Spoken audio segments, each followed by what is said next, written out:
Hari ini, Mahkamah Konstitusi menggelar sidang putusan dismisal terkait perkara sengketa pemilihan legislatif. Sidang hari ini akan memutus 155 perkara.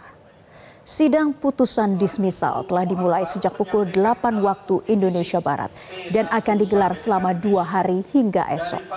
Putusan ini berdasar pada rapat permusyawaratan hakim atau RPH yang telah digelar sebelumnya pada 15 hingga 20 Mei 2024. Majelis Hakim memeriksa dan menelaah mana yang memenuhi syarat formil sehingga bisa dilanjutkan ke tahap pembuktian dan mana yang tidak perlu dilanjutkan. Pembacaan putusan ini dilakukan berbarengan baik untuk pemohon calon legislatif secara perseorangan maupun pemohon atas nama partai politik.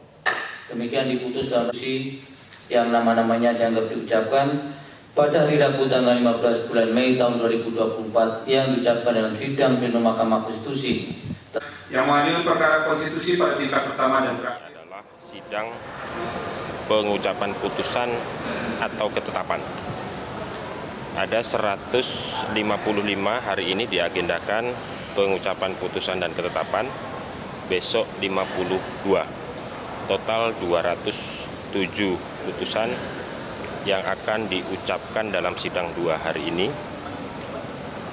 Putusan ini putusan dismisal ya. Jadi tadi disampaikan oleh Bapak Ketua Mahkamah Konstitusi, dari sidang ini nanti kita bisa tahu mana perkara yang harus berhenti sampai di sini dan mana perkara yang akan dilanjutkan dalam tahapan pembuktian di 27 Mei mendatang. Dan untuk mengetahui informasi terkini dari ruang sidang Mahkamah Konstitusi, kita bergabung bersama jurnalis Metro TV, Yunia Harsari langsung dari Gedung MK Jakarta. Yunia, selamat siang. Berapa perkara yang kemudian diputus untuk lanjutkan ke pembuktian?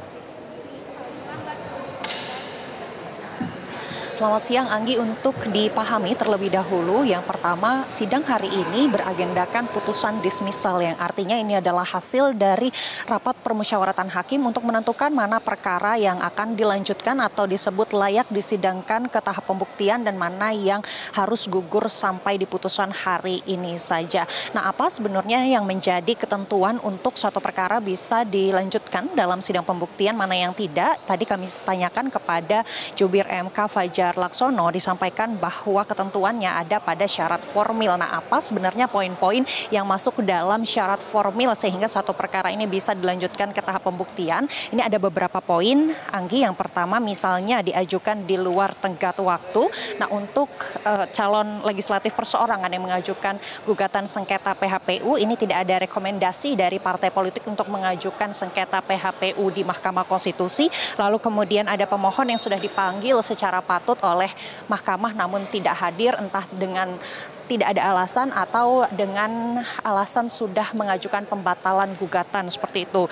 Dan memang ini artinya belum masuk ke substansi pokok perkara. Jadi memang belum ada putusan yang kemudian memutuskan apakah satu partai politik bisa mendapatkan tambahan perolehan suara atau tidak. Itu masih masuk ke dalam substansi perkara dan belum akan diputuskan pada hari ini. Nah, berdasarkan tadi yang sudah kami pantau sejak pukul 8 pagi waktu Indonesia Barat, Anggi dan juga Naila, ini sudah ada lebih dari 20 perkara yang sudah dibacakan putusannya oleh Majelis Hakim Mahkamah Konstitusi dan memang tidak banyak yang kemudian bisa dilanjutkan ke tahap pembuktian seperti itu. Nah, dari setidaknya 20 perkara pertama yang disampaikan oleh pihak Mahkamah Konstitusi, ini yang kami catat, yang berhasil kami catat di sini, ini ada 5 perkara yang dimana pemohonnya ini ketika dipanggil secara patut tidak hadir begitu. Lalu kemudian ada 3 perkara yang meminta pembatalan karena sudah diselesaikan begitu, baik secara internal partai atau diselesaikan di luar Mahkamah Konstitusi. Lalu kemudian ada 3 perkara yang bukan merupakan objek perkara MK untuk memutus perkara tersebut. Lalu kemudian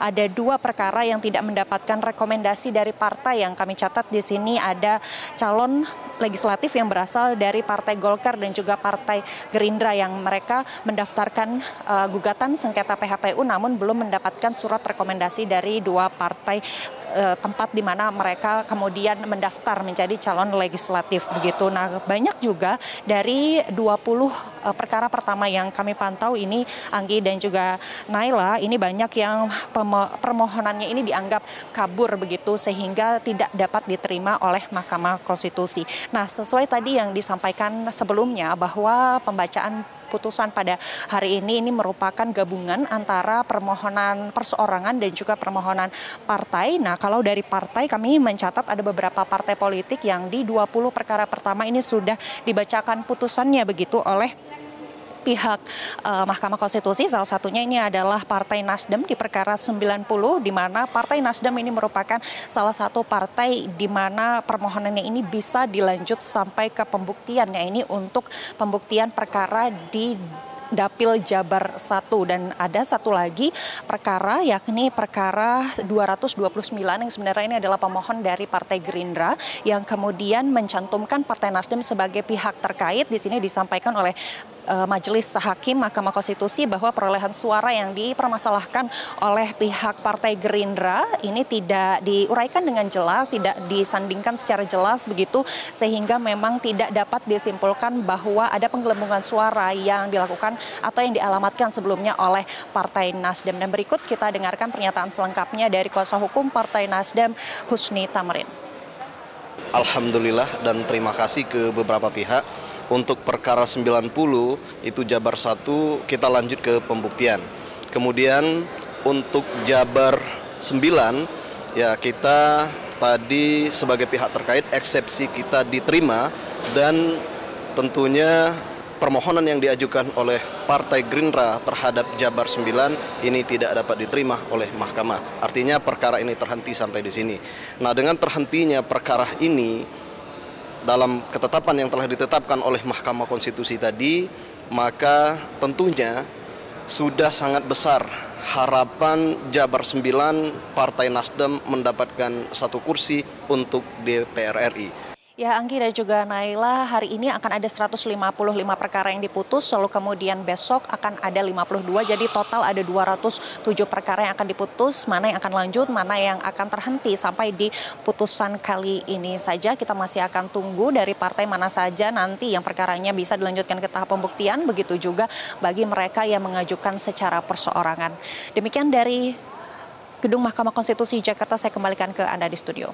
Jelajahi cara baru mendapatkan informasi. Download Metro TV Extend sekarang.